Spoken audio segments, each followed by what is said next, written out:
एक साधु देश भ्रमण के लिए पैदल निकला हुआ था। एक बार रात हो जाने पर वो किसी गांव में आनंद नाम के व्यक्ति के दरवाजे पर रुका। आनंद ने साधु की खूब सेवा की। दूसरे दिन आनंद ने बहुत सारे उपहार देकर साधु को विदा किया। साधु ने आनंद के लिए प्रार्थना की, भगवान करे तो दिनों दिन बढ़ता ही रहे।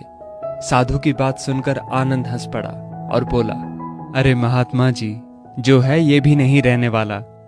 साधु आनंद की ओर देखता रह गया और वहां से चला गया। 2 वर्ष बाद साधु फिर आनंद के घर आया और देखा कि सारा वैभव समाप्त हो गया है। पता चला कि आनंद अब बगल के गांव में एक जमींदार के यहाँ नौकरी करता है। साधु आनंद से मिलने गया। आनंद ने अभाव में भी साधु का स्वागत किया। झोपड़ी में फटी चटाई पर बिठाया, खाने के लिए सूखी रोटी दी। दूसरे दिन जाते समय साधु की आंखों में आंसू थे। साधु कहने लगा, हे भगवान, ये तूने क्या किया? आनंद पुनः हंस पड़ा और बोला, महाराज, आप क्यों दुखी हो रहे हैं? महापुरुषों ने कहा है कि भगवान इंसान को जिस हाल में रखे, इंसान को उसका धन्यवाद करके खुश रहना चाहिए। समय सदा बदलता रहता है और सुनो, ये भी नहीं रहने वाला। साधु मन ही मन सोचने लगा, मैं तो केवल भेष से साधु हूं, सच्चा साधु तो तू ही है आनंद। कुछ वर्ष बाद साधु फिर यात्रा पर निकला और आनंद से मिला तो देखकर हैरान रह गया कि आनंद अब तो जमींदारों का जमींदार बन गया है। मालूम हुआ कि जिस जमींदार के यहाँ आनंद नौकरी करता था वो संतान विहीन था। मरते समय वो अपनी सारी जायदाद आनंद को दे गया। साधु ने आनंद से कहा, अच्छा हुआ वो जमाना गुजर गया, भगवान करे अब तू ऐसा ही बना रहे। ये सुनकर आनंद फिर हंस पड़ा और कहने लगा, महाराज, अभी भी आपकी नादानी बनी हुई है। साधु ने पूछा, क्या ये भी नहीं रहने वाला?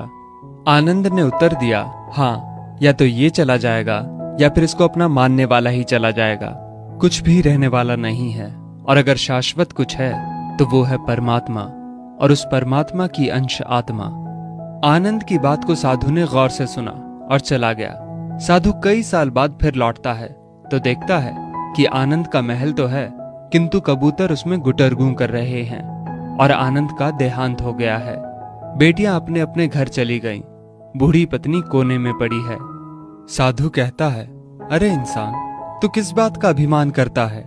क्यों इतराता है? यहाँ कुछ भी टिकने वाला नहीं है। दुख या सुख कुछ भी सदा नहीं रहता।